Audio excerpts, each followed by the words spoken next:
Bienvenue au podcast. Le plus grand podcast de Formule 1 au Québec. That's a fact. Ça fait longtemps qu'on l'avait pas dit, celle-là. Hein? C'est vrai, that's a fact. That's a fact. Anthony, Olivier. On a changé de bord aujourd'hui. Mélanger un peu.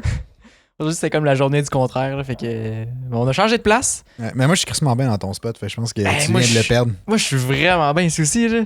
Un grand divan à moi de seul. Là. Wow. Moi, j'aime les deux petits.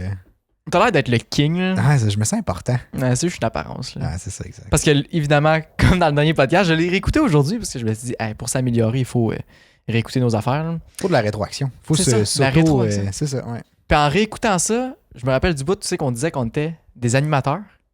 Puis ça faisait vraiment professionnel. Là, t'as de l'air d'un animateur. Oh yeah! Moi, j'ai l'air de l'interviewer présentement. L'interviewé qui a l'air de s'en foutre un peu trop. Comment ça va? Explique-moi ton parcours de vie. Non, c'est pas vrai. Je veux pas le savoir. OK. Fait que... on a une grosse nouvelle pour vous autres. Oui, ça part en force. On a teasé ça un peu à la fin du dernier podcast. Fait que ceux qui sont pas rendus jusque-là, ben vous allez le savoir pareil finalement. On lance officiellement un serveur Discord sur lequel vous allez pouvoir échanger. Donc, il est ouvert à tous. Il va avoir... c'est là qu'on va faire dans le fond la majorité de nos événements. On va faire nos annonces aussi un peu là-dessus. Puis on vous prépare plein d'affaires. Fait qu'on va mettre le lien dans les commentaires ou dans la bio Instagram ou ça va être sur le Linktree sur TikTok. Whatever. Puis pour l'instant, c'est surtout une place pour discuter, mais futurement, il va y avoir plein de perks à être membre du Discord. On va probablement prendre de vos questions ou de vos sujets que vous voulez qu'on discute dans les podcasts.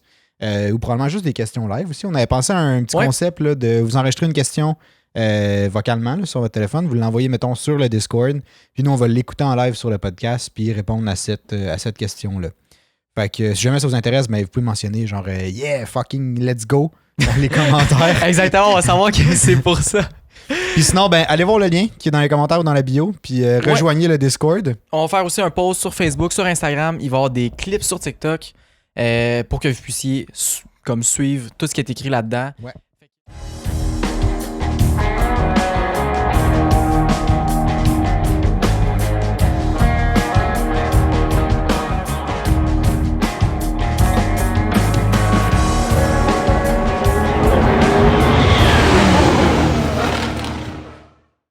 C'est ça. Pour résumer, c'est vraiment un lieu pour les fans de Formule 1 que vous pouvez... t'as de la misère à parler, là. Ouais, aligne tes flûtes. Je sais même plus quel verbe aller chercher rendu là. La grammaire a collé le camp. C'est ça. C'est un lieu pour les fans de Formule 1 pour que vous puissiez... je rush ma vie. Pour que vous puissiez échanger de Formule 1 entre fans. Puis avec nous aussi. On va participer à fond là-dedans. On veut participer. Vous allez pouvoir envoyer des articles, envoyer justement ce que vous pensez d'un certain sujet. Nous autres, des fois, on va pouvoir lancer un sujet, puis vous faisiez juste y répondre. Puis donner votre avis. Encore une fois, tout le temps dans le respect. Puis c'est ça. Fait que c'est juste un lieu pour comme tout se rassembler, puis avoir du fun. Yep. Fait que allez-y. N'hésitez pas. Si Discord vous fait peur... c'est une plateforme qui est super intuitive après un certain temps. Fait que faites juste vous inscrire. Puis honnêtement, c'est easy going une façon de s'en servir. Vraiment. Moi, je suis pas la personne la plus technologique. Comme j'ai dit à la fin du dernier podcast. Moi, il a beau être jeune, mais la technologie, ça fait pas partie de son ADN. C'est pas ma force. Puis Discord, je connaissais pas ça. Ouais, non. Mais... j'ai créé mon compte, je suis allé voir, j'ai commencé à parler là-dessus. J'ai commencé à écrire des messages, personne ne m'a répondu parce qu'on est rien que les deux dedans. Je répondais moi des fois. Des fois, quand même, c'est assez le fun. Mais bref, tout ça pour dire que je connais absolument rien. J'ai de la misère avec tout ce qui est technologie, puis c'est super simple. Tu te crées un compte, puis tu commences à jaser. Facile de même. Yeah. Great. J'ai un sujet pour toi. Et là, je change complètement parce que Discord, ils ont compris. Ils ont compris. Là. Fait que, avant. Oh, là, je sais ce qu'il va dire. Il va se fâcher. Là. Il va se fâcher. Là, c'est parce que les menaces, il faut qu'ils soient pris au sérieux. Là. J'ai vu, encore une fois, que vous êtes près de 60%, mes petits calices, de ne pas être abonnés à soit la chaîne YouTube. C'est sur YouTube, j'ai vu ça, parce que le reste, il est enragé. Il est enragé. Mais abonnez-vous si vous écoutez le podcast. Okay, c'est pas compliqué. Pèse l'espèce, il est marqué s'abonner. Pèse ça, sus. Pèse dessus. Pèse sa petite cloche à côté. Tu vas être notifié quand on sort des podcasts à part de ça. Puis en plus, tu nous encourages, tu nous permets de continuer à faire ce qu'on fait puis de rejoindre plus de gens. Yeah. Je me demandais c'est quoi t'allais dire. Je pensais que t'allais dire tu nous permets de continuer à rôler de la merde sur un podcast puis d'avoir du fun. Bref, c'est un peu ça là. C'est un peu ça, mais ouais aussi. J'aime mieux ma version, mais prenez celle que vous voulez tant que vous vous abonnez. Tant que vous aimez ça, puis vous suivez, puis vous en parlez aux autres, là, ça fait notre bonheur. Ouais. De retour à la Formule 1. Oui. Cette semaine, je suis tombé sur un article fucking intéressant. OK, mais parle-moi de ça. Puis je vais te poser la question, en fait. L'article débute par une question. Wow, OK. Et si les F1 retrouvaient leur taille de guêpe?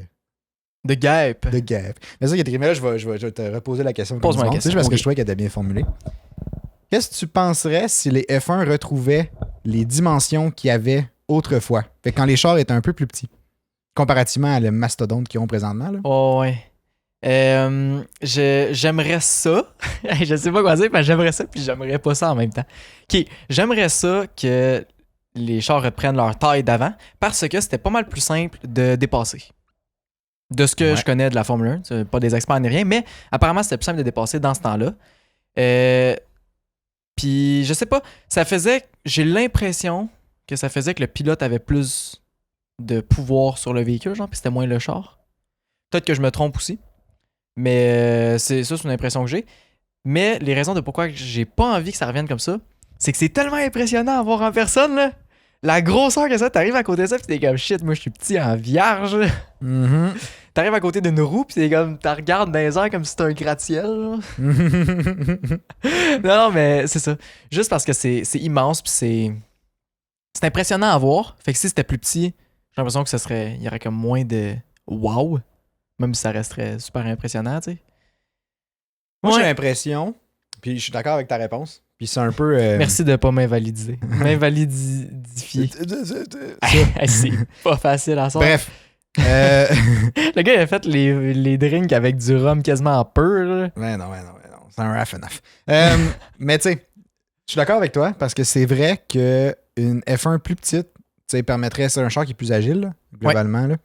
Fait que tu sais, ça donnerait plus de variabilité probablement dans les virages ou comme, tu sais, de dépassement, des choses de même. Puis juste pour donner un indice, j'ai les proportions par rapport au char de maintenant au char d'avant. Puis là, parce que dans le fond, l'article, ils ont réadapté. Je pourrais mettre en partie la vidéo là, sur je vais le mettre en miniature. Là. Okay. Donc, les chars présentement ont, si je me souviens bien, 5000, les réglementations pour la longueur, là, c'est 5500 mm. Fait que c'est 5,5 mètres. Puis de largeur, c'est 2 mètres. 2 mètres de large. C'est 5,5 mètres de long. De long, ouais, exact. La réglementation avant, c'était 4,5 mètres. Fait que tu retires déjà 1 mètre au complet. Avant, c'est quand, ça? C'est... Attends, je sais pas si... OK, dans le temps que... Dans leur temps ouais, dans le... Avant, là. OK. Je pensais que... J'étais pas sûr si tu parlais avec genre 2021. Non. OK. Non. C'est... je pense que c'est pas les vieilles, là, mais c'est ceux qui étaient comme plus dans les années 2009, des affaires de même genre. Mettons quand Lewis Hamilton a fait son début. Là, fait comme les chars de 2008. C'est ça, exact. Quand il était plus petit. OK. Non, 2002. OK, intéressant. Les autres, ils ont mis 2002. Je cherchais l'année exacte. Là. Mais fait que en 2002, c'était 1800 mm de large par 4500 mm de long. Fait que c'est 4,5 mètres puis 1,8 mètres de large. Tu sais, déjà en largeur, tu peux imaginer que ça fait... C'est surtout sa longueur, mais quand même, pour vrai. Quand même. La largeur aussi a l'influence. Là. Ouais. Mais la longueur, c'est là qu'il y a le plus gros, la plus grosse différence. Oui, c'est sûr. En fait, je sais pas si en termes de ratio, c'est... En tout cas, ouais. C'est intéressant. Je sais pas le ratio, mais bref, ça doit être proportionnel. Là. Puis dis-toi qu'avant, dans le temps que, mettons, Senna et coursait, c'était encore pas mal plus petit que ça. Là. Probablement. C'est tellement impressionnant. Là. Ben ouais, bref. Fait que j'ai trouvé ça intéressant. Ouais, ben vraiment. Puis le modèle de char, je vous laisserai juger aussi, quand vous allez le voir de toute façon durant le podcast. Là. Mais il est quand même intéressant. Ah ouais? Genre, c'est plus petit, mais tu sais, ils ont conservé toutes les features de sécurité parce qu'ils ont vraiment reproduit les chars actuels en version plus petit. Mais je pense que j'ai cliqué sur ton lien, puis il me semble que j'ai vu, là, c'est vraiment cool. Ben c'est ça, eux autres, ils le voient de toute façon. Ouais, ils le voient. Malade. Puis c'est ça, fait que t'as le halo que t'avais pas avant, mais que t'as maintenant. Puis comme ça fait un char qui est comme juste plus petit, mais comme plus fin. Un peu, c'est quand même cool. Ouais, genre, je trouve que c'est plus élégant, en fait. C'est un peu ça mon principal commentaire. Genre, principal. C'est élégant, ouais. J'en avais plusieurs dans ma tête, mais je l'ai juste dit Mais je trouve ça vraiment cool. Mais moi, je sais pas, un problème que je pourrais voir, c'est au niveau de la sécurité, tu sais. Je sais pas si c'est possible de faire fitter les mêmes dispositifs de sécurité puis tous les sensors que ça a besoin, une F1. Puis je sais pas quoi d'autre. En tout cas, toutes les affaires qui sont comme obligatoires présentement, les faire fitter dans un plus petit char. Tu sais, les affaires de sécurité, il y a comme des dashboards de chaque côté. Là. Tu pourrais pas vraiment aller plus petit que ça. Je pense que c'est déjà à la limite. T'sais. Peut-être. Ce serait à confirmer, là, mais... Ce serait à confirmer, ouais, peut-être. Ça, je sais pas. Mais bref, esthétiquement parlant, c'est vraiment beau. Je trouve ça vraiment beau. Mais j'ai peur que ce soit moins impressionnant en personne. Mais sûrement que ça le serait autant. Mais je l'ai pas vécu. Probablement. 4,5 mètres, c'est quand même long. Mais 5,5 mètres. 5,5 mètres, c'est énorme. Oh, moi, j'ai encore l'image dans ma tête de l'année passée au Grand Prix, là, quand que je vois une Formule 1 pour la première fois, puis j'étais genre, what the fuck, moi, je vais mettre ça dans mon salon, là, mais ça marchera pas, là. Il va s'asseoir dedans pour écouter la TV. Ah ouais, tellement. Non, moi, je vais gamer dans une F1. Là. Oh. Justement, on a des amis qui nous ont dit que le beau volant ici, il avait l'air de servir à rien, mais rassurez-vous. Ah, il sert. Il est très, très bien utilisé. Ouais, c'est ça. Il fonctionne et il est utilisé. Ouais. Mais là, tandis qu'on parle d'esthétique, là, t'as mis un point que je trouve intéressant. Ça a l'air, c'est fini. Le rose pour Alpine. Le rose pour Alpine, c'est farmé. C'est farmé. Ouais. On farme boutique. On farme boutique. Alpine et BWT. Bilingue, le gars, hein? Ouais, sharp. Ils sont ensemble, là. C'est BWT, sponsor Alpine. Ouais. Puis c'est un des plus gros sponsors, je pense, en Formule 1, en tout cas, dans les tops. Puis en échange de leur grosse somme d'argent qu'ils donnent, il y avait comme critère que les 3 premières courses de la saison, ils devraient être selon les couleurs de BWT qui est rose et comme un peu bleu. Rose et un genre de bleu Alpine. Là. Ouais, exactement. C'est exactement le même bleu. Fait que c'est pour ça que pendant les 3 premières courses, la Alpine était rose. Pour ceux qui ne le savaient pas, mais c'est quand même assez connu. Mais si vous le saviez pas, Ben surtout si vous n'avez pas remarqué, là, on se demande si vous écoutez les courses. Là. Surtout la dernière en Australie. Là, les deux se ramassent dans le mur, c'est impossible de les avoir manqués, genre rose. Là. Non, mais peut-être que le monde peut penser que c'est juste rose tout court. Mais c'est ça. Mais non. À partir de la 3e course, il y a une écurie qui disparaît puis elle est remplacée. C'est ça. Rassurez-vous, c'est encore Alpine. Ça revient bleu. Ben ça revient bleu. Ouais, ça revient bleu. Ben Gasly et Ocon vont continuer à courser. Ils vont continuer à ne pas s'aimer. Ouais. Ah là là, en tout cas, on reviendra pas sur Australie. Si vous voulez voir le podcast, ça s'appelle 8 DNF, 3 red flags et bien du plaisir. Ouais, c'est ça. Je suis obligé de le dire comme à chaque podcast. Ouais, on dirait que tu l'aimes bien lui en plus. Hein? Ben c'est notre podcast le plus écouté à ce jour. Moi je dis ça comme ça, là. Pas envie de show off, mais vraiment vous l'avez bien aimé. Ouais. Les stats le disent. On est des gars de stats. C'était bien sage comme façon de formuler ça. J'ai aimé mon... Ouais, bref, Alpine en bleu. C'est tout. Non, j'ai lu un point que t'as mis, là. Puis, lequel? C'est le suivant, là. Ok, oui, ça, c'est un petit peu matière à débat. Là. Ouais, c'est ça. Puis, tu sais, moi, j'étais comme... pas d'accord, mais je te laisse la porter, là. Johnny Herbert. J'ai aucune crise d'idée c'est qui. Je pense que c'est un ancien pilote de Formule 1. Est-ce que tu veux aller voir? Ouais. Raconte ton histoire. Mais c'est un gars qui était chez Sky Sports puis qui s'était un peu fait mettre dehors, je pense. En tout cas, il y a comme une polémique là-dessus au début de saison. De dire, je comprends pourquoi. Ouais, puis là, il vient de revenir. Peut-être que c'est pas du tout cette personne-là, mais il me semble que c'est ça. Là. Ouais. Former Motorsport Racing Driver, il travaillait chez Sky Sports. Sky Sports. Bref, je pense qu'il s'est fait mettre dehors de Sky Sports. Je sais pas pourquoi. Mais il est plus là. Puis c'est ça. Je regarde mes notes de ce que je disais. Là. C'est ça. Fait que Johnny Herbert pense que Russell et George Russell, pour son nom complet, et Lando Norris pourraient battre Max Verstappen en machinerie égale. Ouais. Well. C'est-tu quoi mon take là-dessus? Je pense qu'en termes de talent, je suis plus sûr.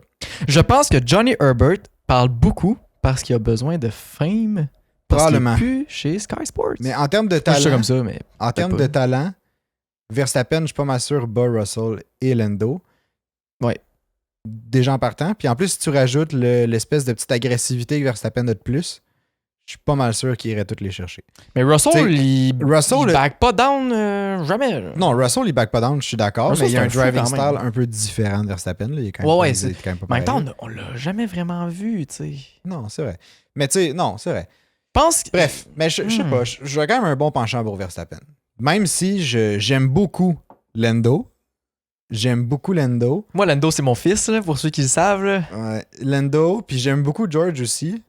Mais on dirait que je les vois pas sur le même piédestal, même dans un char égal. Lando. Pas pour l'instant. C'est peut-être que oui. Mais de ce qu'on a vu jusqu'à maintenant, puis c'est sûr qu'ils n'ont pas nécessairement eu la chance de se prouver, je peux pas dire oui. Non. Je peux pas dire oui. En même temps, si on se rappelle, Russell, quand il avait remplacé Bottas en 2020, je me trompe pas. Ouais, mais Bottas, c'est pas la superstar du siècle. Là. C'est pas la superstar, mais il avait fait une petite course. Là. Oui. Fait que tu sais, il est capable. George Russell a vraiment du talent. Vraiment, vraiment gros. Mais Max Verstappen a vraiment beaucoup de talent aussi. C'est là. ça, c'est ça. Tu sais, il est dans une classe à part. Là. Verstappen, tu sais, est-ce que tu dirais que Russell est du niveau à Alonso? Non. Ben, Verstappen est possiblement plus fort qu'Alonso. Ouais. Fait que, tu sais, ça marche pas. Est-ce que Norris est du niveau à Alonso ou genre Schumacher? Non. Mais les autres sont pas mal. Ouais. Est-ce que Russell battrait Vettel? Ou Lando battrait-tu Vettel? Je vais porter à dire que non. Mais on sait jamais. Mais on sait jamais, c'est ça. On sait jamais. Mais au niveau du style de pilotage puis de mettons ce qui show off en conduisant, genre, je pense pas, moi. Je pense, tu sais, Verstappen, il est capable d'aller à la limite puis de l'atteindre constamment. Genre. Ouais. Surtout présentement, là, qu'il est full constant. Là. Ah, puis il y a de la drive aussi. Là. Genre, il y a un désir de gagner. Là. Vraiment. Là. As-tu commencé le documentaire sur Verstappen, toi? Non, moi non plus. Viaplay, c'est ça, la plateforme? Viaplay. Mais la plateforme m'a fait peur. Ouais, je comprends. S'il y a du monde qui l'a écouté, le documentaire sur Viaplay, pouvez-vous nous dire si c'est bon? On va dire si c'est bon, puis c'est ça. On va aller l'écouter si c'est bon, parce que c'est clair qu'on pogne des virus. Là. Ou c'est clair que tu gagnes à la loterie si tu vois ça là-dessus. À chaque milieu d'épisode, t'as un petit pop-up qui dit « Yes, you wanna cruise to Bahamas? » Puis là, tu cliques là-dessus, tu rentres tes informations, numéro d'assurance sociale, t'es correct. That's it. Puis là, soudainement, t'as plus d'argent dans ton compte. Non, mais t'es dans le business. T'as une croisière. C'est ça. La croisière est en 2070, par contre. 7 jours dans les Caraïbes, t'arrives au port, c'est un Zodiac. Oh, nice! Ils t'amènent loin, loin, loin. Au moins, ils ont 2 couvertes, si t'as frette. Ouais, c'est ça. Pas arrosé tout le long. Ah, t'as à voir. Pas parce que t'es dans la piscine. OK. Je sais que c'est terrible comme podcast. Ah, je le trouve bon. Là. J'aime ça. Ah, c'est drôle. Là. Moi, je pense que c'est le rhum qui fesse, là. Le shot. Ça a l'air que Toto Wolff a dit que James Allison ne travaillait pas sur la W14, mais qu'il est encore en train de construire son esti de bateau. Tandis qu'on parlait de croisière, on va te penser à ça. C'est vrai. OK. On a appris... Toto Wolff a dit que James Allison, pour ceux qui ne savent pas c'est qui, c'est un gars qui ressemble à Adrian Newey pour le design de char. Depuis une couple d'années, il est rendu en train de travailler sur un bateau. Pourquoi? Je sais pas. Puis là, avec le début de saison difficile de Mercedes, on a vu qu'il retournait comme à l'usine, toutes ces affaires-là. Sauf que là, Toto Wolff, il est comme... Wow, il est revenu à l'usine, là, mais il travaille pas sur le char. Il travaille sur des bateaux. Mais qu'est-ce qu'il calisse à l'usine? Genre, c'est une usine qui produit des bateaux aussi? Mais je sais pas, moi, c'est quoi? Je sais pas, mais ça fait tellement pas de sens, là. Le gars, il est techniquement dans la compagnie, puis il fait partie de l'écurie de Formule 1 parce que il est comme sur le côté stratégique à long terme. Ah. Bref, c'est une façon de dire que il travaille sur d'autres choses, fait qu'il passe pas dans le COSCAP, mais il travaille réellement sur la W14, genre. Ou tout ce qu'il prend pour le bateau, c'est des affaires qu'il peut réutiliser sur la F1. Ouais. Ouais, j'ai de la misère à voir le parallèle entre un bateau et une F1, mais... Ouais, okay. L'aérodynamique. Ou le moteur. Ouais. Tu sais, si, mettons, le moteur, ça donne que c'est un V6 1.6 litres turbo, tu sais. Admettons, le bateau, il va flyer en esti d'un. Ben, c'est des bateaux de course qu'il fait. Non, mais je sais bien, là. Mais... Fait que ça se pourrait vraiment que ce soit ça, là. Puis, tu sais, mettons, pour ceux qui savent pas nécessairement comment ça marche avec le COSCAP et tout, là, tu peux avoir... Ben, je peux expliquer le code de Adrian Newey. Adrian Newey, c'est le gars de chez Red Bull qui fait la même chose que James Allison, là, mais comme lui est plus dans l'équipe, là. En tout cas, plus présent, là. Ouais, ben lui, il est officiellement affilié à Red Bull. F1. Ouais, F1 il est officiellement affilié à Red Bull, mais lui travaille supposément directement avec genre Red Bull Powertrains. Ce qui est genre, ou en tout cas, un autre parti de Red Bull qui compte pas dans le COSCAP. Fait que là, lui, il travaille vraiment, vraiment gros là-dedans. Il développe tout un char à l'extérieur comme de Red Bull. Puis là, ben toutes ces données-là, on peut les réutiliser dans Red Bull. Fait que, bon, on va les amener. C'est vraiment simplifié comme façon de l'expliquer. Puis c'est pas aussi simple que ça. Là. Il y a plein de petits twists que tu dois faire. Puis tu peux pas juste construire une F1 dans une autre compagnie, l'amener puis réinvestir encore. Il y a comme certaines régulations autour de ça. Mais pour faire simple, c'est ça. Il travaille pour une autre compagnie que l'autre compagnie sert à Red Bull. Comme, c'est un addon, genre. C'est un addon. Je suis en train de faire un 4 roues V6 1.6 litres turbo. Que soudainement un aileron avant puis arrière a le même calice d'affaires qu'une F1. C'est vraiment mystérieux. Je suis pas sûr de comprendre. Bref, en tout cas, mais ça serait brillant de la part de Mercedes. Mais toutes les équipes font ça, toutes les grosses équipes font ça. Ouais, non, c'est ça. Mais tu sais, en même temps, je me dis, au début de l'année, probablement qu'ils n'avaient pas prévu qu'Allison allait revenir. Fait que tu sais, ils n'ont pas la place sur leur cost cap pour juste faire comme viens-t'en, on te paye.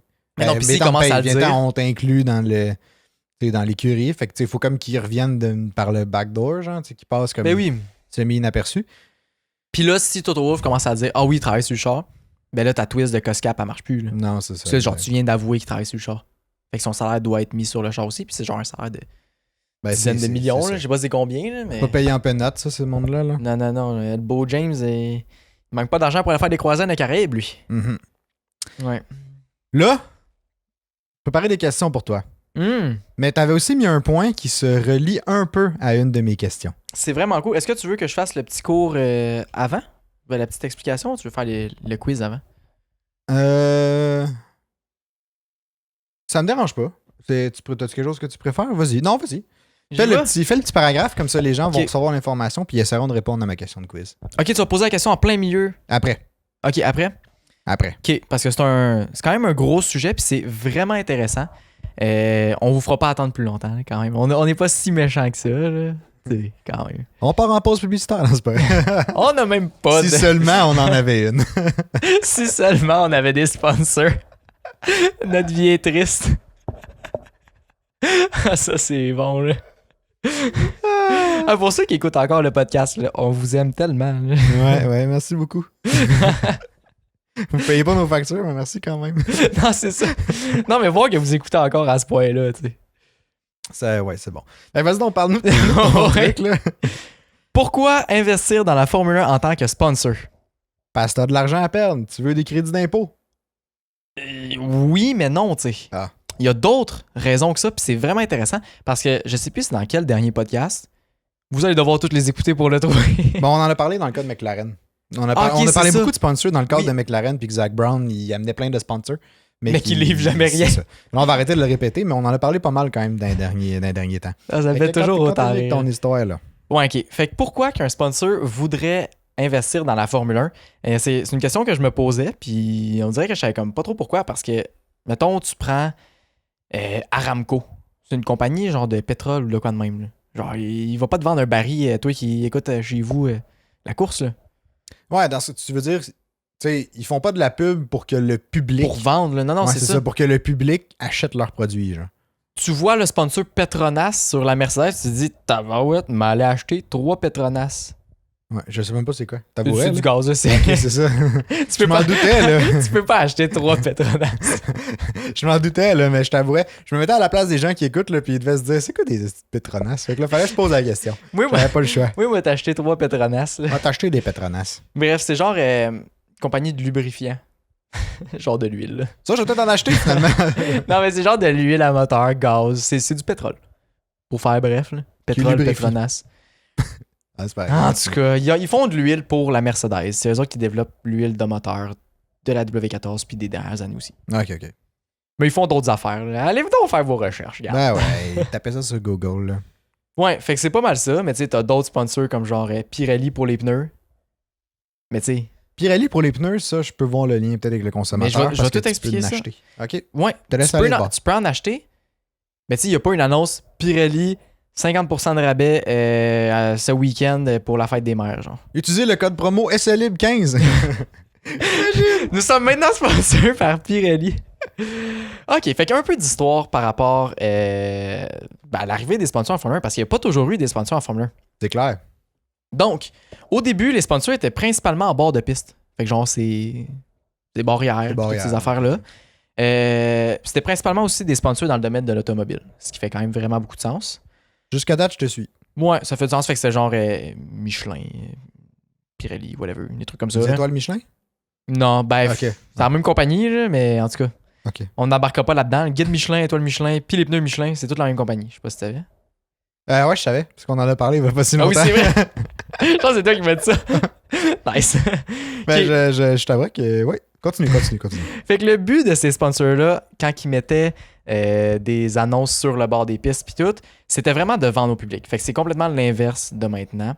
Fait qu'ils pouvaient mettre genre un sponsor genre Pirelli, la marque de pneus la plus résistante. Genre. De quoi de même. Puis c'était vraiment pour vendre au public.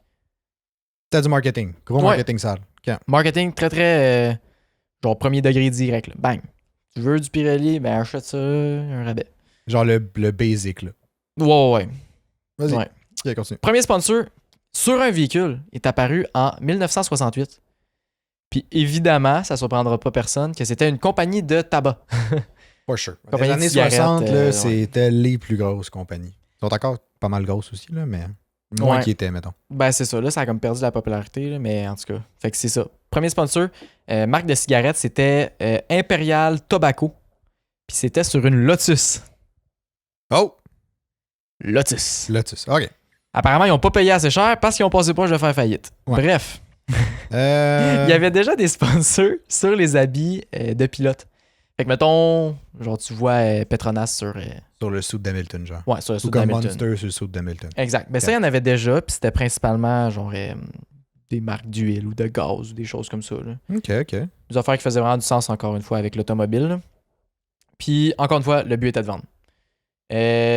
Pour ce premier sponsor-là, ils ont apparemment payé 85 000 livres sterling. C'est comme ça qu'on appelle ça? Ouais, des livres sterling. Des livres sterling par année. Ce qui était... Pour la compagnie de tabac sur un char. C'est ça, sur le char de Lotus. Ouais, Imperial 85 000 Tobacco, Lotus. Pounds par année. Pour avoir leur logo comme direct sur le côté, quand même assez gros, genre. God damn, OK. Tu sais, si on fait la conversion, c'est une coupe de 100 000 présentement. Là. Facile. Là. Mettons 100 000.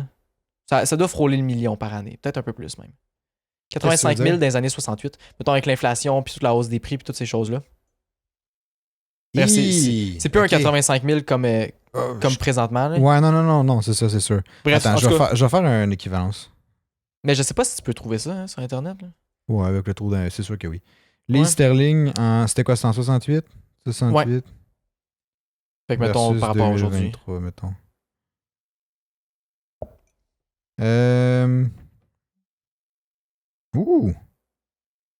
As-tu une réponse? Start year, 1968. Calculate. Si on prend 1000 livres sterling en 68, ça vaut 22 000. Fait que c'est fois 22. Cette année, c'est fois 22. Fait que si on fait 85 000... Attends, j'ai une calculette ici, là. T'as une calculette. Une calculette. 85 000... Fois 22. Fois 22. Ah, c'est énorme, c'est des millions. C'est 1 870 000. Pour le même mettons, la même valeur en termes d'argent. C'est bon, évidemment, ça vaut crissement plus cher que ça maintenant. Ouais, parce qu'il y a plus de visibilité aussi maintenant. Là. Ouais, aussi. Mais wow, quand même. C'est tout qu'un sponsor pour un premier sponsor, puis qu'il n'y avait pas nécessairement comme de précédent avant ça. Wow. Aujourd'hui, mettons, pour revenir à BWT, comme on parlait tantôt avec Alpine, eux autres, ils payent aux alentours de 40 millions de dollars, supposément. C'est pas des chiffres qui sont au public, là. C'est confidentiel puis tout, mais c'est ça qui est estimé. OK. Ouais. Fait que c'est pas mal ça, ce qui fait le tour de l'histoire, mais maintenant, les objectifs. Donc, présentement, les objectifs, tu sais, avant, l'objectif, c'était principalement vendre puis augmenter les ventes de ton entreprise. Ouais, c'est aller chercher des consommateurs. Exactement. Vous autres, messieurs, mesdames, mademoiselles, garçons, je sais pas. Garçons. À la maison. Oui, à la maison. Ou peut-être au travail. Ou peut-être dans l'auto. C'est quoi c'est, monsieur, madame, mademoiselle? C'est quoi le... Il y a mademoiselle, mais version... Il y a juste monsieur? Oui, messieurs. Ben, c'est messieurs, madame, messieurs, mademoiselle. Si t'es toute seule. Ouais, il y a juste un nom pour... En tout cas, bref. OK. Ah, oui. Donc maintenant, l'objectif des entreprises, présentement, c'est plus de vendre, mais c'est de s'affilier à des écuries et des pilotes qui possèdent les mêmes valeurs que son entreprise. Ah, ben oui. Ça fait du sens, hein? Ben, ouais, ça fait du sens parce que c'est rendu la façon la plus facile de faire de la pub aujourd'hui. Pas de la pub, mais d'aller rejoindre des consommateurs par le biais d'une personne ou d'une image ou d'un thème, genre. Mais c'est pas vraiment d'aller rejoindre par rapport à ça. C'est comme de renforcer l'image de marque. Là. Qui est une genre de confiance, mais ça revient un peu au même. Là. Ça revient un peu au même, c'est vrai. Mettons, Petronas qui décide de s'affilier avec As ou Mercedes. Avec As, il va avoir un peu comme l'image de marque qui va être affiliée à lui-même. Que c'est genre une compagnie qui est pas une si grosse compagnie genre, qui commence, qui est pas nécessairement bien structurée, qui fait les choses un peu comme à la va-vite. Je sais pas comment expliquer. Avec les moyens du bord, je dirais plus. Avec les moyens du bord, c'est ça. Parce qu'à la va-vite, je suis pas sûr qu'ils se garochent pas dans rien, mais c'est juste qu'ils ont moins de ressources. C'est bien dit. Ouais. Tandis que là, tu vas avec Mercedes, qui est 8 fois championne du monde. En 8 années de suite. Ouais, c'est rodé, c'est industriel, c'est genre, c'est set in stone. Ben, ça a comme une image de prestige. Rigide. Ouais, c'est ça, exact. C'est ça, c'est que ça va chercher le cadre plus de prestige que Mercedes aussi en tant que véhicule de prestige amène. Fait que si tu es sponsor à Mercedes, tu vas comme par la bande avoir aussi cette image-là sur toi-même. Fait que c'est pour ça que Mercedes va aller chercher des sponsors un peu du même style. Tu sais, les sponsors que tu vas chercher impactent ton image d'écurie aussi, comme vice-versa. Mais c'est surtout l'image du sponsor qui va comme être imbibée par l'écurie, genre. Ouais. Ça fait du sens, là? Ouais. Fait que c'est pas mal ça. C'est ça, fait que mettons, Mercedes fait prestigieux avec ses exploits. Ouais. Ou si tu décides de sponsor genre Bottas, ben tu vas plus être une marque genre qui fait genre chill. De genre une marque de lunettes de soleil. Un peu low-key. Genre de surf. Genre de quoi de même, tu sais. Ok, ouais, non, je vois un peu le vibe. Faut que. Avec le Bottas de maintenant. Ouais, le Bottas de maintenant. Bottas de pas chez Mercedes. Là. Ouais, c'est ça. Fait que mettons, faut que tu t'associes avec une entreprise qui te représente bien. C'est ça que les entreprises vont chercher. C'est la même chose pour les sponsors en Formule 1. Ben, de la Formule 1. Fait que mettons, on peut penser à Rolex, Aramco ou même Qatar Airways. Ils vont chercher tout ce qui est le prestige de la Formule 1. T'sais. Ils veulent se rattacher aux valeurs de la Formule 1, qui est genre prestige, exclusivité. Je pense que Rolex, c'est l'exemple le plus. Rolex, c'est l'exemple le plus facile pour faire ça. Là. C'est une marque de montre, de prestige, de haut de gamme et tout. Fait que ça a du sens que ça soit associé avec une grosse business comme la Formule 1. Ben, c'est que les valeurs, ils fit ensemble. Mais tu sais, Qatar Airways. C'est l'exclusivité. Mais Qatar Airways, j'ai juste l'impression. Ils sont en train de le faire. C'est pour ça qu'ils investissent en Formule 1. Ok, c'est ça. C'est ça la différence. C'est que ça peut être une technique pour comme, changer ton image de marque aussi. Là. Ah, peut-être. Parce que, tu sais, Qatar Airways, on se cachera pas, c'est pas nécessairement juste des vols prestigieux qu'ils ont, eux autres. Là. Ils ont des vols commerciaux. Là. Non, effectivement. Là. Fait que, tu sais, des vols commerciaux, mettons, t'es en. J'ai juste en anglais, là, en coach. Là. J'ai genre sièges normaux. Là. Quel nom de sièges normaux dans un avion? Économique. Ah, c'est ça. Classe économique. Mais peu importe, ça reste que c'est bénéfique pour Qatar Airways. T'as pas besoin de vendre des produits de prestige pour avoir l'image de marque prestige. Je comprends. Mercedes font des chars à genre 30 quelques mille. C'est vrai, je comprends. Puis ils en font à 200 000 aussi. C'est juste que quand tu achètes une Mercedes ou quand tu voyages avec Qatar Airways, t'as l'impression d'être prestigieux aussi. C'est vrai. C'est un peu comme quand tu compares genre Air Transat puis Air Canada, mettons. Exact. Ouais. Ou genre, pour les Français, là, Ryanair puis Air France. Ouais. Il y en a un que tu vas y aller puis tu vas sentir que c'est plus prestigieux. C'est ça. Tu vas comme avoir des attentes puis tu vas comme... Peu importe ce qu'ils vont faire. Mettons, si les deux font la même chose, tu vas avoir l'impression qu'un est plus prestigieux que l'autre quand même. Ouais. Juste par l'image de marque. Non, c'est puis, vrai. Juste pour préciser, tout ça, c'est un article que j'ai trouvé sur turn1.home.blog. En tout cas, c'est un full gros article, un full gros blog. Article de blog, genre, ils ont tout décrit ça, puis tout. Puis je trouvais ça super intéressant, fait que c'est pour ça qu'on vous le partage aujourd'hui. Le blog, là, ouais. Puis c'est ça, c'est pas moi qui est allé chercher toutes ces informations-là. J'ai pris ça dans un article de blog qui a été publié le 10 avril 2023, fait que c'est quand même vraiment récent, par Pierre Megel. J'espère que je scrape pas ton nom. Mais c'est pas mal ça. Je pense que c'est un blog français. Non, c'est en français. Ouais, je pense que ça vient de la France aussi. Ça fait du sens parce qu'honnêtement, il n'y a pas tant de trucs de Formule 1 qui se fait au Québec. Pour être bien franc, là, ben, on est pas mal les seuls. Il n'y a pas tant quasiment de trucs de Formule 1. Ben, tu sais, probablement qu'il doit y avoir des sites de Formule 1. Il y a des groupes de Formule 1. Il y a la Monoplace sur Facebook. Ouais, mais c'est pas mal le seul au Québec. Genre vraiment à Québec, là. Ouais, je pense pas mal le seul. Ben, oui. Mais, OK. Puis. Fait que c'est ça. Si jamais vous voulez aller voir un blog de Formule 1, turn1.home.blog. C'est super intéressant. Ils ont full des beaux articles. N'hésitez pas à y aller puis enjoy leur contenu. Fait que c'est pas mal ça. Bref. ce petit aparté est fini. Une autre raison pourquoi que les sponsors vont en Formule 1, pour la notoriété. Juste parce que tu rejoins beaucoup de personnes. Fait que si tu places bien ta marque, genre Petronas sur Mercedes, puis il y a beaucoup de personnes qui voient ça, ça la renforce vraiment gros. Plus que si tu mettais ça genre sur un camion dans la rue. Mais ça, c'est un... Ça, c'est une technique de marketing 101, là, dans le sens que plus les gens sont exposés à ton image de marque, plus il y a un sentiment de confiance, puis de déjà-vu, puis de comme, OK, c'est safe, qui se développe. Là. Exact. Mm-hmm.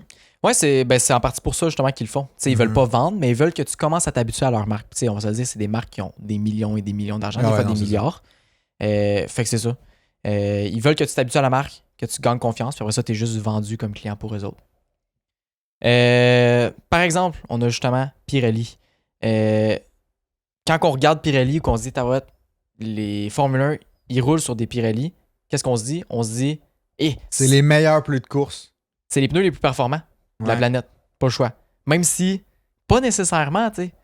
Et ils n'ont pas le meilleur char de course, le meilleur pneu de course pour tous les chars, ou c'est pas nécessairement vrai. Il y a peut-être des pneus qui sont plus rapides, ou en tout cas mieux adaptés pour certains chars, etc. Ouais. C'est juste comme un sentiment qu'on a parce que Pirelli, c'est des pneus de Formule 1. C'est des pneus de Formule 1. Ils doivent être bons pour toutes, mais ça veut pas dire qu'ils font de la qualité dans toutes. Là. Ouais, non, effectivement. Tu sais, Pirelli ont du bas de gamme à genre 100$ le pneu. Ou genre 150, là. Je sais plus, ça fait longtemps que j'ai checké les prix. Mais. T'es pas à jour dans ta liste de prix. Pas à jour. J'ai pas fait mon tour aujourd'hui, j'ai juste fait hier. non, mais c'est ça. Fait que tu sais, c'est quelque chose que tu t'associes, puis ça reste dans la tête des gens. Mettons, tu vois quelqu'un qui roule sur des Pirelli sur une Lamborghini ou de quoi de même, tu dis, il y a vraiment des bons pneus, genre, mais pas nécessairement. Fait que bref, c'est ce qui conclut un peu l'image de marque. Fait que l'objectif, il n'est pas vraiment d'augmenter les ventes, mais d'augmenter sa notoriété. OK.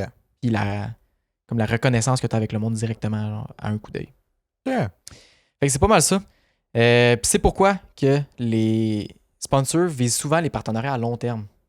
C'est ça qui est le plus bénéfique pour eux autres. Ouais, plus t'es vu souvent associé avec ce truc-là, mieux, plus c'est rentable pour toi, dans le fond. Là. Si t'es là juste une course, exact. Ça t'aidera pas à associer ton image de marque à, mettons, Mercedes ou whatever. Là. Ça donne plus confiance. Si t'es là longtemps, c'est parce que c'est bon, peut-être. Ça indique une stabilité. J'ai manqué le magané, ce mot-là. Là. Mais ça indique une stabilité. Ça indique pas trop, là, que t'es bien seté dans tes trucs. Là. Une certaine confiance. Une fiabilité. Une bonne gestion. Ouais. Vraiment. C'est un peu l'inverse de Rocket puis Rich Energy. Pour ceux qui ont écouté Drive to Survive, vous connaissez Rich Energy. Le sponsor de Ask qui a juste même pas fini la saison. Genre. Ouais, je me souviens plus trop ce qui s'est passé. Je me souviens pas non plus, mais... Puis Rocket sont en train de poursuivre Williams pour 149 millions parce qu'ils ont atteint à leur image de marque, justement. Exact. Mais ça, quand tu t'affilies à Williams, quand ils sont pas bons, ben faut que tu t'associes avec une équipe qui est la dernière sur 10. Faut que tu le saches, tu sais. Tu sais, tu t'associes pas à Williams il y a 30 ans quand c'était, quand il gagnait souvent puis que c'était un des top teams et tout, là. Tu sais, là, tu t'associes à Williams 2022, 2023, même, tu recules une couple d'années, c'était pas mieux, là. Ben, ça, quand Claire Williams 2000, était là, c'était pas non plus fameux, là, tu sais. Pas particulièrement, là. Mais non, effectivement. Ça, c'est clair. Ouais. Fait que c'est pas mal ça. Fait que d'autres bénéfices aussi, rapidement. T'as un accès plus facile aux courses, ce qui peut te permettre de faire comme du réseautage. Parce que souvent, ça va être du monde de d'autres entreprises. Tu peux te faire des contacts avec d'autres entreprises qui sont partout dans le monde. Ça peut être super intéressant. Ouais, en même temps, clair. Qui dirait non une paire de billets de Grand Prix? Non, c'est ça. Ça peut aussi amener les pilotes à faire des publicités pour toi. Fait que tu peux rentrer ça dans le contrat. Genre Russell et Hamilton chez Petronas qui font des événements de genre un interview. Là. Fait que les deux, ils viennent, ils se font poser des questions sur un stage, puis il y a du monde qui sont là. C'est super bon. Là. Ben oui. Ça permet de faire du contenu. Ça permet à tes employés de pouvoir peut-être avoir un contact avec eux autres. Ça te permet d'avoir encore une plus grande image. Quand tu fais une pub, Lewis Hamilton, George Russell est là, tu vas aller chercher un autre public. Ouais. Avoir plus de monde intéressé aussi. Ça me fait penser, il y a... tu sais, souvent Red Bull, puis Red Bull sont forts là-dessus, là. Mais souvent, mettons, tu vas voir Ricciardo. Ben, cette année, c'est plus Ricciardo que tu vois, parce que c'est lui qui est en charge de tout ce qui est médias, publicité, etc. Mais tu le vois faire des pubs. Red Bull sont assez beaucoup avec comme des trucs de sport extrême, un peu ces affaires-là. Là. Ouais, tu vois beaucoup Ricciardo qui est comme feature dans des vidéos de pub de genre, je sais pas, N'importe quoi. Là. Ouais, genre un truc de motocross, ça fait Je l'ai vu récemment dans un truc de motocross. Ouais, mais ça, je pense que c'était juste par plaisir. Peut-être. Mais tu sais, il va faire des pubs pour plein de choses où il va genre se promener en avion, pas en avion, mettons F1 en dessous d'un avion. Ouais. Ça, on a vu ça, maintenant.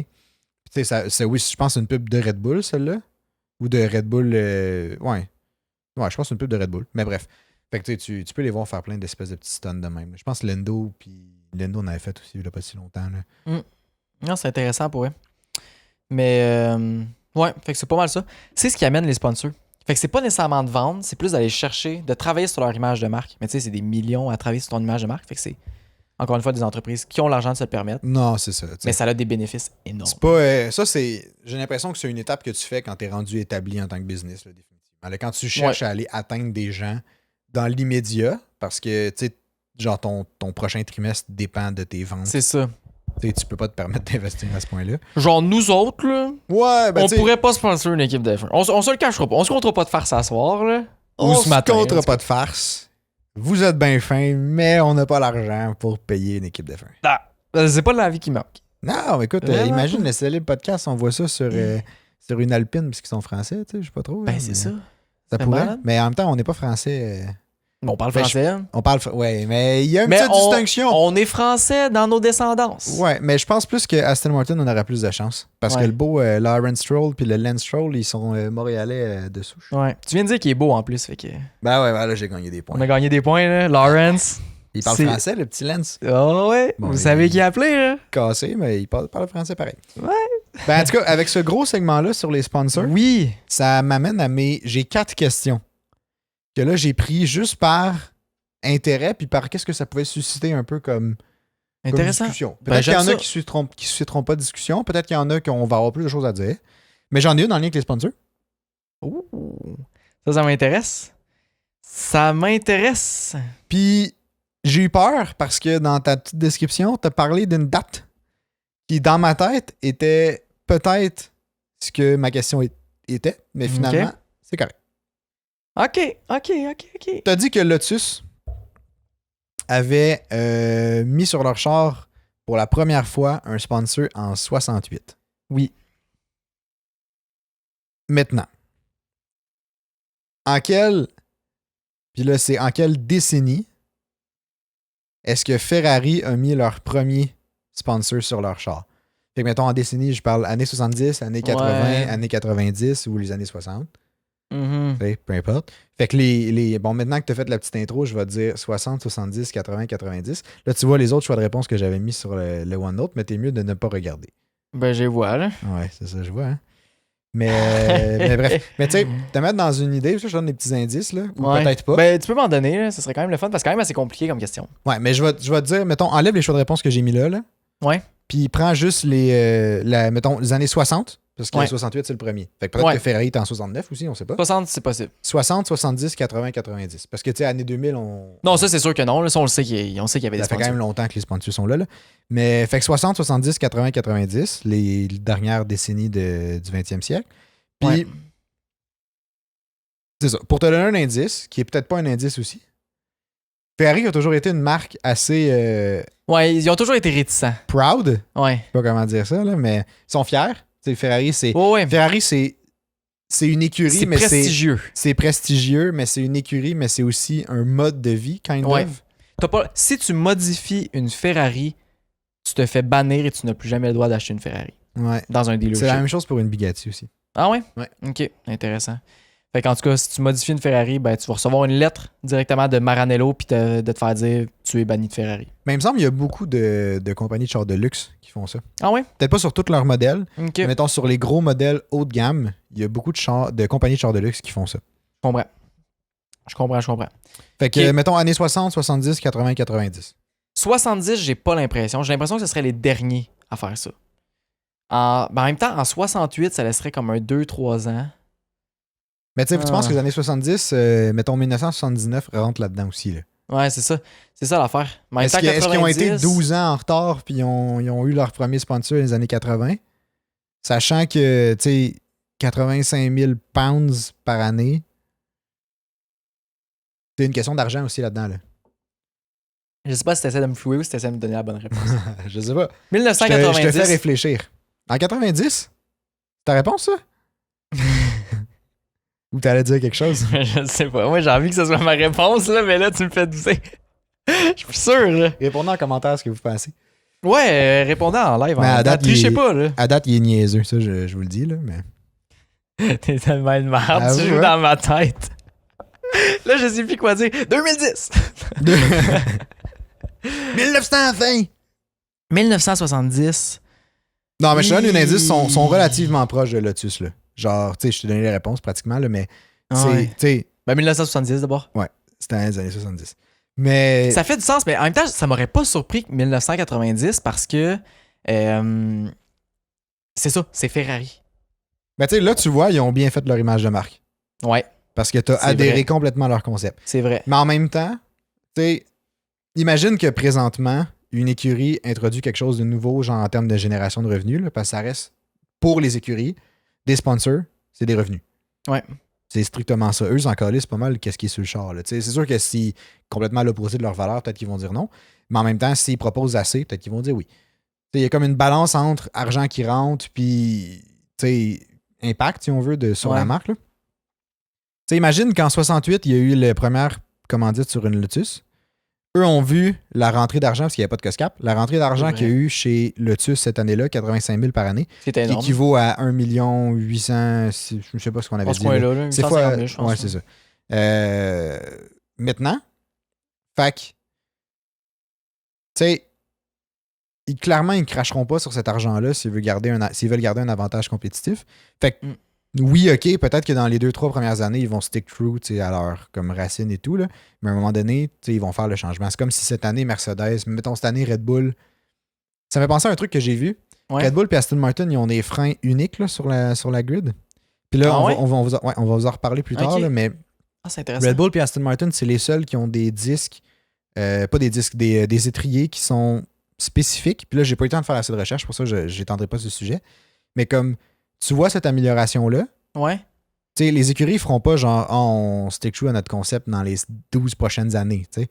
Ils vont modifier pour ça. Ils vont s'arranger aussi pour aller rechercher la même balance. Fait que oui, Ferrari, ils ont pris du temps. Probablement dans les derniers, mais c'était dans les années 70. Intéressant. Ah ben c'est cool. Tu t'es embarqué avec les prochaines questions? For sure. Là, prochaine question. On change complètement de sujet. On quitte les sponsors, là, ça fait assez longtemps qu'on vous rabat les oreilles avec ça. Là. Combien, en termes de quantité d'air, là, est-ce qu'un moteur de Formule 1 moyen, fait que, en moyenne, pas d'écurie spécifique, consomme par seconde? Là, je vois les choix de réponse. Je peux les dire, si tu veux. Ouais, vas-y. 40 litres, 45 litres, 450 litres ou 4500 litres. Là, ton 4500 litres, tu peux te calmer en vierge, là. C'est énorme, là. C'est genre la pièce au complet, là. Peut-être que ça tire gros de jus. Peut-être que oui, peut-être. Good. 450 litres, 45 litres, 40 litres. Quasiment envie de dire 450 litres. En même temps, 45 litres, c'est énorme. À chaque seconde, 1 litre. Ça équivaut à quoi, 1 litre d'air? Quand même beaucoup. Ben, 1 litre, c'est un volume, là. Fait qu'un litre d'air puis 1 litre de liquide, c'est la même chose. Non, je sais, mais ça équivaut à quoi en termes de grosseur? Ben, mettons, 45 litres. Imagine un 2 litres de lait, là. Ouais. C'est 2 litres. Il y en aurait une vingtaine. À chaque seconde, peut-être pas assez, mais en même temps, 450, c'est énorme, là. Puis 4500, oublie ça. 45 litres. 45 litres? Ouais. Je suis content que tu aies répondu ça. Parce que c'est pas la bonne réponse. Ben voyons, c'est combien? 450 litres. Par seconde. Par seconde? C'est gros, hein? Ah, c'est énorme. Genre, quand j'ai vu cette question-là... 450 litres. Parce que j'ai pris les questions dans un genre de quiz qui était sur Internet, là. Puis, quand j'ai vu la question, moi, j'ai essayé de répondre au début. Puis j'ai fait comme... J'ai exactement le même guess que toi. Ouais. 45 litres. Je me suis dit 40, c'est jamais le plus bas. 45 litres, ça fait du sens. Après ça, on a trop un gros jump de grandeur. À 4500, on oublie ça, là. Puis comme...